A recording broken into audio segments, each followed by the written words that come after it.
หลังจากที่เนาะทางผู้ใหญ่เนาะที่ทางแม่ตู่นงคำบุญเทืองพ่อตู่บุญจันทร์คำบุญเทืองเนาะเพิ่นก็ได้มีจุดประสงค์พี่น้องเอ้ยเนาะอนุเคราะห์เนาะหรือว่าอยากทานน้ำพี่น้องเอ้ยหมู่บ้านขาดแคลนพี่น้องเอ้ยเพิ่นว่าถ้าไปพบพ่อครอบครัวเนาะที่บ่มีน้ำใช้เนาะยกตัวอย่างคือ5-6หลังคาเรือนเนาะพี่น้องนี่เวลาสินับไปเบิ่งเนาะ1นี่หลังแรกเนาะ2 3 4พี่น้องเอ้ย5พี่น้องเอ้ยเนาะ5หลังคาเรือนพี่น้องเอ้ยเนาะพี่น้องเอ้ยเพิ่นก็ว่าเป็นการทำบุญทำทานเนาะทานน้ำคือว่าเป็นการทานอันยิ่งใหญ่พี่น้องเอ้ยเพิ่นว่าเนาะคุณนำบอกก่อศาลาเนาะทานน้ำทำไนพี่น้องเพิ่นว่าเป็นบุญกุศลเนาะพี่น้องเอ้ยขออนุญาตถามเนาะทางในบ้านคือในบ้านเจ้านี่มีจักหลังคาเรือนเนาะทีนี้บ่โดยรวมมันหมดนี้หรือบ่มี22หลังคา22หลังคาเรือนหนึงโดยแต่ว่าอยู่กันเป็นกลุ่มบ่อนละ5-6หลังคาเรือนโดยแม่นแหละโดยเฉพาะทางเรือนในบ้านนี่เนาะโดยก็อยู่กันเป็นกลุ่มบัดสิเนาะโดยแล้วก็ขาดแคลนมันบ่โดยขาดแคลนแล้วน้ำกินก็สิบ่มีแล้วขาดแคลนน้ำในโดยแม่นแหละเนาะยังแม่นแหละอยู่ชนบทมันห่างไกลจากตัวเมืองนะโดยมันบ่มีน้ำกินน้ำใช้ก็อึดนะน้ำใช้ก็อึดคือ 3-4 ครัวเรือนนี่ไปเอาใส่ขออนุญาตเอาอยู่น้ำสระน้ำนองพุ่นแล้วกินน้ำนองน้ำสระน้องสระเอามากินบ่มากินอุ้ยน้ำขุ่นๆนั่นบ่ก็น้ำขุ่นๆนั่นแล้วมันบ่มีน้ำมันจำเป็นกินแล้วเบาลาโดยอันนี้ก็อยากเข้าเพิ่งพาใช้ทั้งเบาลานั่นแหละให้มาช่วยเหลือให้ที่ว่าความทุกข์จนนี่แล้วโดยได้น้ำใส่พอบ่ได้น้ำกินกับน้ำใช้นี่แหละน้ำใช้นี่หาบจักกิโลขออนุญาตถามอย่าว่าช่อง3กิโลพุ่นได้หาบมาไหนหาบมาทั้งน้ำใช้น้ำกินบ่จักจะว่า5กิโลพุ่นได้นังเทื่อก็มาพูดแต่เชก็มีมันจักกิโลหามาแต่เชนี่ประมาณ5กิโล6กิโล6กิโลพุ่นน่ะปอไปหาบมาใช้นี่หาบมาใช้มากินแสดงว่าขาดแคลนแห้งอีหลีแคลนแห้งอีหลีปอพี่น้องเอ้ยเอ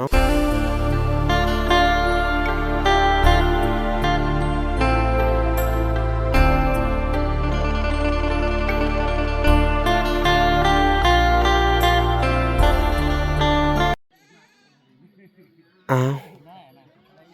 โอเคพี่น้องเลยเนาะกราบสบายดีเนาะพ่อแม่พี่น้องเนาะเบิดสู่ผู้สู่คนพี่น้องเลยเนาะกันยินดีเข้าสู่ช่อง YouTube เบาหลาสายบุญเนาะคุณธรรมคือเก่าพี่น้องเอ้ยเส้นเก่าเส้นเคยพี่น้องเลยเนาะทักทายสบายดีเนาะ FC ทางฝั่งไทยและ FC ทางฝั่งลาวและ FC ทางต่างประเทศพี่น้องเลยเนาะหลังจากที่เนาะทางผู้ใหญ่เนาะที่ทางแม่ตู่นงคำบุญเทืองพ่อตู่บุญจันทร์คำบุญเทืองเนาะเพิ่นก็ได้มีจุดประสงค์พี่น้องเอ้ยเนาะอนุเคราะห์เนาะหรือว่าอยากทานน้ำพี่น้องเอ้ยให้หมู่บ้านขาดแคลนพี่น้องเอ้ยเพิ่นว่าถ้าไปพบพ่อครอบครัวเนาะที่บ่มีน้ำใช้เนาะยกตัวอย่างคือ5-6หลังคาเรือนเนาะพี่น้องนี่เวลาสินับไปเบิ่งเนาะ1นี่หลังแรกเนาะ2 3 4พี่น้องเอ้ย5พี่น้องเอ้ยเนาะ5หลังคาเรือนพี่น้องเอ้ยเนาะพี่น้องเอ้ยเพิ่นก็ว่าเป็น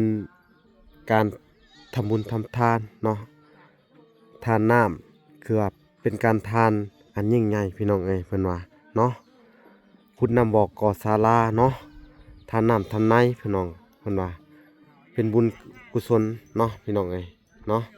ทางเวลาก็ได้มีโอกาสเนาะได้เข้ามาช่วยเหลือทางไอ้มื่นเนาะพี่น้องก็เพิ่นก็ติดต่อเนาะแนะนำให้ทางเวลาขอความช่วยเหลือนำเวลาเนาะในครอบครัวเฮ็ดไอ้มื่นพี่น้องเอ้ยเนาะก็คือทางในบ้าน นี่แหละพี่น้องเอ้ยทางในบ้านไอ้หมื่นแล้วก็บ้านเอ้ยบุญมีนี่แหละพี่น้องเอ้ยเนาะเอาสบายดีเด้อในบ้าน เจ้าสบายดี สบายดี อ่าสบายดีโดยเนาะอันนี้ก็คือบ้านทุกเจ้านี่ชนบทอะไรได้เนาะ โดย น้องหับพี่น้องเอ้ยมึงดู แม่น ค่อนข้างจะแห้งแล้งเนาะ แม่น กันดารพี่น้องเอ้ย กันดาน เนาะ แม่นแหละ แล้วก็ที่เจ้าติดต่อเนาะขอความช่วยเหลือเนาะ โดย ทางไอ้หมื่น โดย เนาะ แม่นแหละ แล้วก็พาวลาเขาไปเบิ่งในมือนั้นเนาะ โดย ถ้าไอ้หมื่นก็ได้ประสบความสำเร็จเนาะในการสั่งเฮือน แล้วก็ทางแม่เฒ่าไทยพี่น้องเวลาก็ โดย ได้สั่งสำเร็จเสร็จสิ้นเนาะ โดยแม่นแหละ เนาะก็เป็นเพราะทางในบ้านขอความช่วยเหลือมา โดย เนาะ แม่นแหละ ชีวิตสุเพิ่นก็ดีขึ้นได้ปัจจุบันนี่ โดย เนาะ ดีขึ้นแล้ว โดย ดีแล้วตัวนี้ก็ได้ เออ ขึ้นดี คือขออนุญาตถามเนาะทางในบ้าน โดย คือในบ้านเจ้านี่อันมีจักหลังคาเฮือนเนาะ ทีนี้บ่ โดย รวมมันหมดนี้หรือบ่ มี22หลังคา 22หลังคาเฮือนหนึง โดย แต่ว่าอยู่กันเป็น กลุ่ม เป็นกลุ่มบ่อนละ5-6หลังคาเฮือน โดยแม่นแหละ โดยเฉพาะทางเฮือนในบ้านนี่เนาะ โดย ก็อยู่กันเป็นกลุ่มบัดสิเนาะ โดย แล้วก็ขาดแคลนมันบ่ โดยขาดแคลนแล้วน้ำกินก็สิบ่มีหั้นแหล้ว ขาดแคลนน้ำใน โดยแม่นแหละ เนาะ ยังแม่นแหละอยู่ชนบทมันห่างไกลจากตัวเมืองหั้นนะ โดย มันบ่มีน้ำกินน้ำใช้ก็อึด อ่า นะ ๆ นั่นน่ะ ๆน้ำใส่ก็อึด เออ คือ3-4ครัวเฮือนนี่ไปเอาใส่ขออนุญาต เอาอยู่น้ำสระน้ำนองพุ่นแล้วกิน น้ำน้อง น้ำนอง น้ำ น้ำสระ น้องสะ น้องชะ เอามากินบ่ มากิน อุ้ยน้ำขุ่นๆนั่นบ่ ก็น้ำคุ้นๆนั่นแล้ว เร็ว มันบ่มีน้ำมันจะเป็นกินแล้ว อ๋อ เบาลา โดย อันนี้ก็อยากเข้าเพิ่งพาอาศัยทั้งเบาลานั่นแหละให้มาช่วยเหลือให้ที่ว่าความ โดย ทุกข์จนนี่แล้ว โดย จึงได้น้ำใส่นี่พอบ่ได้น้ำกินกับน้ำใส่ อืม นี่แหละ น้ำใส่นี่หาบจักกิโลขออนุญาตถาม โอ้ยอย่าว่าช่อง3กิโลพุ่นได้ หาบมาไหน หามมา ทั้งน้ำใส่น้ำกิน จับ่จักอีกจะว่า5กิโลพุ่นได้บางเทื่อก็มาพูดแต่เชก็มีมันจักกิ หาบ โล มาแต่เซ่นี่ประมาณ แต่เซ่ 5กิโล6กิโล 6กิโลพุ่นน่ะ ปอไปหาบเอามาใส่นี่ หามมาใช่มากิน แสดงว่าขาดแคลนแห้งอะลี แคนแห้งอลี ปอพี่น้องเอ้ยเอ้าก็อยู่ในกลางแดดพี่น้องเอ้ยมันแดดไปพาเข้าห่มเขานะผู้ ไป พี่น้องเอ้ยไปนี่แหละพี่น้องเอ้ยเขาก็ได้พากันเข้ามานั่งในห่มเนาะโอ้ลมกันเนาะคือในชุมชนเจ้านี่บ่มีน้ำบาดาลจักบ่อเลย มีเลย ไม่มีเลย อ๋อ ไม่ โดย น้ำก็อึด อึดเลยนะปู่ เจ้ามันไปอาบก็พูดอยู่หัวว่ามีน้ มัน ำเออ แรงแห้ง มันแรง โดย เออ แรงแรง แข็งแรงหลายเนาะ แรงหลาย แรงหลายคือพวกข้าเลยก็คนป้าเลยเช่าจักรสไลบอลจากฮอเท โดยหน้าตาคือกันเป็นพี่น้องกันเนาะ นั่นแหละ โอ้ พ่อแหละนี่ก็พ่อเนี่ย พ่อ ลูก โอ้ อันนี้ก็น้องชายค่อย นี่ก็อาบ นี่ น้ำ ก็ ไอ้ หลา ตาน นี่ นี่ลูกค่อยตัว โอ้ นี้ โดย ลูก เนาะอันนี้ก็เป็นขนาดบ้านพี่น้องเอ้ย เออ บ้านนาตำลังเนาะ แม่น จ้าจ้า เออ แม่น พี่น้องเอ้ย บ้านกำลังไทยปลารั่วมันเขาทองเชอันเดียวกันนั่นแหละ เท่าเชียร์ มีสองคุ้มเนาะ เออ คุ้มทุกเจ้านี่ซาวไปหลังคาเฮือน อันนี้ว่าคุ้มตัวนี้อันมันแม่นมืดได้อยู่พุ่นกับมันร่วมมืดแต่ว่าคอยไปอยู่แคมทางนะ โอ้ บอลพ่นเรือด้วยนี่ บ้านเดียวฮะกับบ้านนำแกกำลัง บอลพ่นเรือผม เออ บ่ออยู่กับพ่นรักเจ็ดบอลพอ ได้ เออ วัดเจ้าอยู่ลักเจ็ด บอล บ้าน พออยู่ บ้าน เจ็ด ปูค่อย บ้านปู่บ้านแม่อยู่พ่นเรือ คนเดือดทั้งไหน พ่นเรือหงนะปากจะนอกไปหมด เออเป็นคนเผาบรูบ่ เออ เผาบรูนี่เนาะ บ่เราลุ่ม คนละลุม เราลุมคือที่ เราลุ่มนะ ที่เล่า ลาว ที่เล่าในช่วงนี้ก็แม่น โอ้ ว่าความขาดได้มัด โอ้ถ้าก็ได้เนาะเฮามาอยู่ด้นแหละเนาะ ความขาด ความควาแหละ เออคนละเทิงเลยเนาะ นั่นแหละ โอ้ ใช่ โดยสบายดี เออเปิดเอาอันไหน อ้ายนี่อ้ายเจ้าเนาะ ไอ้ เอก บเลย อแม่ ลูกกบนี่ โอ้ นี่ลูกกบนี่ โดยสบายดีเอาน้อง ลู เล ก ย กบอีกเท่าพ่อพออีก เออเท่ากับพ่อนี่ โอ้ลูกกกเท่ากับพ่ออีกบาทนี่คุณน่ะจนหัวขาวพี่น้องเอ้ย เอาเขา นี่ปู่ขออนุญาตนำจักปีแหละเนาะ 100ปลายปี ร้อยปลายแล้ว ร้อยปลายปี เจ้า เร็ว 106ปีแหละ 106ปีแล้ว เจ้า เร็วคือแข็งแห้งใส่ไปได้ยาดีไปได้มาเนี่ยฮะ รุ่นน้องเพิ่นได้หมดแล้วรุ่นน้อง รุ่นน้องหมดแล้ว เบิดแล้ว หมดแล้ว เอาขอดิเนาะไปได้ยายังคือมาแข็งแห้งแถวบ้าน บ่ นี่ บ่มี ธร ยาร มชาตินี่แหละ ขอกินนั่นน่ะว่าอยากแข็งแห้งนำน่ะ โดย คนเตี้ยในนานเฒ่า ว้าลูกเนาะนี่เนาะลูกชายเนาะนี่ ลูกชายนี่ จักปีแหละลูกชายเดี๋ยวเอาขออนุญาตถามอ่า บ่อยากดอกเลย ยังบ่จักเนาะ 70เป็นแล้ว 70 ไป10เลย 7-80แล้วเนาะ ใช่ฉะนั้นแหละ พอ100 กว่าปีพี่น้องเอ้ยเนาะปอ คนเตี้ยมันนานเฒ่าน าน มันเนี่ยชุบผมมันนี่ติดกว่ากูเด้ เออ ยืน ยืนเนี่ยเขาว่า ฮะ กุกพมนี่ติดกุกหู มันติ นี่ ด ว่า กู ยืนนี่คือ ยื ยื น น บ่ได้ใส่ อันกุกพม แหละ นี่กุก สิได้เบิ่งไว้ได้ใส่ เออ โอ้ ติดกับกุกหู โอ้พี่น้องนี่ ยืน อายุยืนเนาะ เจ้า แล้วสิได้กวดเบิ่งผมตัวเองนะบัดนี้เนาะ อยากอายุยืนคือปู่นี่แหละเนาะพี่น้องเอ้ย106 ปี อันนี้ลูกชายกกพี่น้องเอ้ยแม่นบ่เนาะจะบ่อยากเสือพุ่น อยู่ เนาะ ปักเชยผู้หนึง แม่นแหละแม่นที่จริง แม่นี่ แม่น เออ แม่นเดียวพ่ออันเดียวกัน อยู่ปักเชยเด้ออยู่ปักเชยอันผู้ชายผู้หนึง โอ้ นั่นน้อง น้อง ตานี่อีก โดย น้อยดานี่ คนนั้นหันเพิ่นไปเป็น อ๋อ ชวน คุ้มคือจุงเจือพี่น้องเนาะ แม่แหละ ในบ้าน พี่น้องมื้อที่เดียว อ่า เดียว พี่น้องเอ้ยเนาะ ข้าเลยแต่ก่อนนั่น โดย ผู้หญิงคือหิดในเฮือนนี่แต่ก่ โอ้ อนชายไปสู้เขาหมด โดยเนาะ เจ้า พี่น้องเอ้ยบาทนี่ค่ะ ว่านี่เนาะ ก็จักสิว่าจังใดเนาะ บ่ได้ผู้ขับรถนั่นน่ะ อ่า ขับรถโดยทางนั่นก็พี่น้องนั่นแหละคนบ้านคนเดือดทั้งหมดนะ โดย รถน้ำมันนั่น โดยทางนี่ เนาะแต่ว่านี่แหละพี่น้องเอ้ยสนใจปู่เพิ่นนี่แหละพี่น้องอายุยืนยาวเลยพี่น้องเอ้ยว้าโธ่เฮ็ดจะได้เนาะสิได้ครึ่งเพิ่นพี่น้องเอ้ย จังได้จักเลย พี่น้องเอ้ยสาธุบุญนำเอาคนบุญมีและเนาะอายุยืนนม ปู่ คือนมไม่ยิ่งได้ค่อยบ่ นมเจ้านี่ได้ นมคือนมไม่ยิ่ง โอ้เนาะกินคง แค่วเพิ่นยังบ่ทันได้หลอดได้ แค่บ่ได้ร้อน คอยนี่รอดแหละคอยนี่ เอาแล้ว มีกำเดียวแล้วหลอด โอ้ เพิ่นยังบ่ได้ยำนั่นในมะขามยังยำได้หมด ยังได้เบิดอีก ได้หมด เอามาเลย เอาแล้วพี่น้องเอ้ยยังคือประมาณ80นี่เนาะ ประมาณชำนั้นครับ แต่ว่าคนร้อยปลายปีพี่น้องบ่อยากเสือได้นี่เนาะถ้าลูกหลานบ่ยืนยันเนี่ยเฮาบ่เสือได้นี่ เอาพลัง หมดงานมา เออ เฮามาอยู่ขออนุญาตถามมาอยู่แต่พี่จังน้อยบ่ปู่ ไป แต่ยังน้อย แต่ยังน้อย อ๋อมาสู่ลูกสู่เมียอยู่พี่เนาะโอ้ มาพี่ เฮือนตะกี้อยู่ไสเฮือนอยู่ในพุ่นบ่ บ้านใหญ่นะบ้านใหญ่บ้านกระทงเชยใหญ่ โอ้ เทมน้ บ้านน้ำท่วมหั่นเนาะ วันนี้ ปบขึ้นมาพี่เนาะ แม่น พี่น้องเอ้ยเนาะนี่แหละ อันนี้ก็เป็นนั่นคุ้มหนึงพี่น้องเอ้ยที่ว่า แม่น ขาดแคลนน้ำพี่น้องเอ้ยเนาะทางเวลาก็ นี่แหละบน อันน่ะ จำเป็นนะดิ โดยน่าสงสารอันนี้ก็เฮือนในบ้านเนาะ แม่นแหละ สารพากระแทบใส่เนาะ ยังทุกข์ยากเจ็บ เอา บ้านก็ยังทุกข์ อดเอาก่อนสู้ๆไปพี่น้องเอ้ยเนาะ เด้อ ทางเวลากาถ้าสิว่าจังไดก็ซอยอันน่ะลูกบ้านเจ้าหั่นแหละ คนที่บ่มีจะกินเนาะทุกข์ยากอีหลี แม่น เนาะเฮ็ดหายังบ่ได้พี่น้องเอ้ยเนาะ แม่น คือทุกเจ้าก็สู้ต่อไปเด้อทางเวลากานี่แหละที่อันน่ะมาถ่ายทำเบิ่ง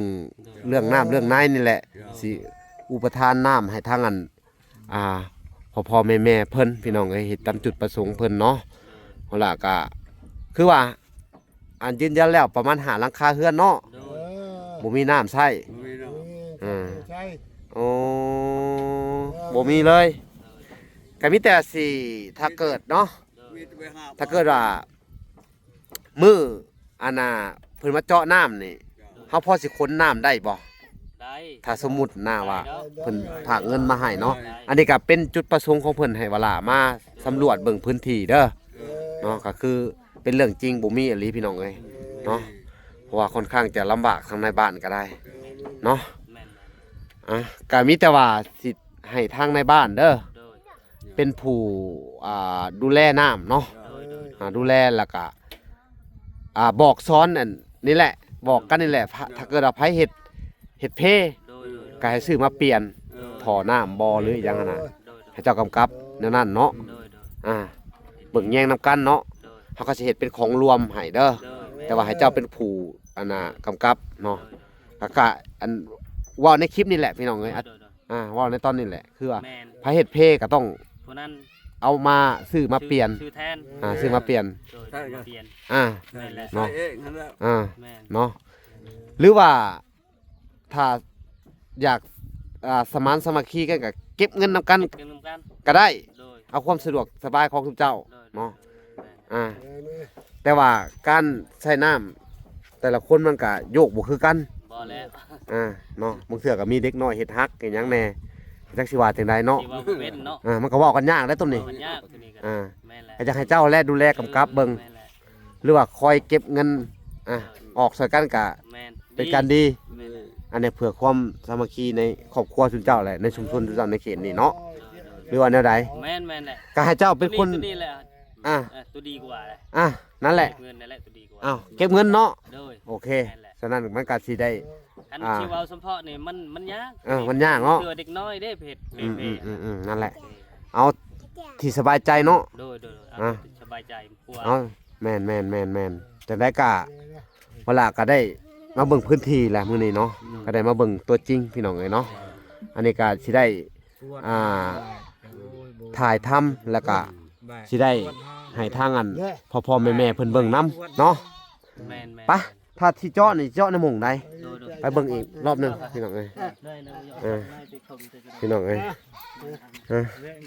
พอโทษ กลัวเลยนะ พ่อ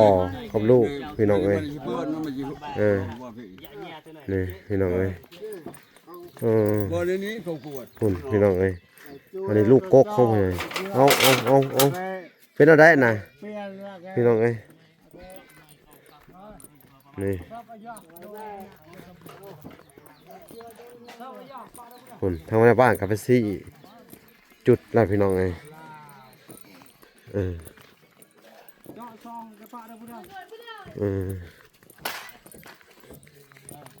บุรละตะวันมูด ตะวันแล้ว เอามงนี้ละ เอามองนี่เนาะ แม่น บ่ในหันอย่าเฮ็ดทางยานเทื่อหน้า ก็คือว่าในมือเจาะให้เขาสำรวจน้ำก็ได้เนาะ โดยแม่ ให้เขาสำรวจน้ำเบิ่งว่าบนนั้นมันมี แม่นแหละ แม่น แม่นแหละ บ่ แม่น เนาะ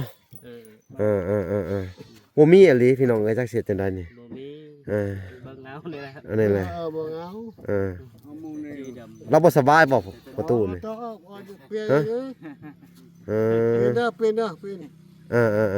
เอาตามนั้นเนาะ เอา บนนี้เนาะ โดย แล้วก็สิให้เขามายามน้ำอีกในมื้อนั้นเนาะอันนี้ก็ว่าแล้วก็สิได้ลงคลิปให้ทางอันผู้ใหญ่เพิ่นเบิ่งแล้วก็สิได้ไปเว้า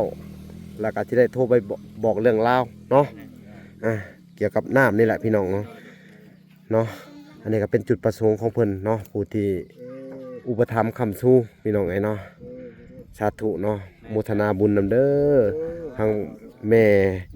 ตู่นงคำบุญเทืองแล้วก็ทางพ่อตู่บุญจันทร์คำบุญเทืองเนาะว่าล่ะก็นี่แหละได้มาเบิ่งแล้วก็น่าสงสารสิเพิ่นได้ที่ไปแบกน้ำไกลเนาะเป็น 6-7 กิโลก็มีลูกหลานนี่ได้ไปหาบเนาะ ร้านนี่แหละไปหา ซ้ำนี่หาบน้ำได้เลยเนาะซ้ำนี่เนาะ โอ้ยได้ขนาดเนาะ เป็นตาลำคาญนะทีนี้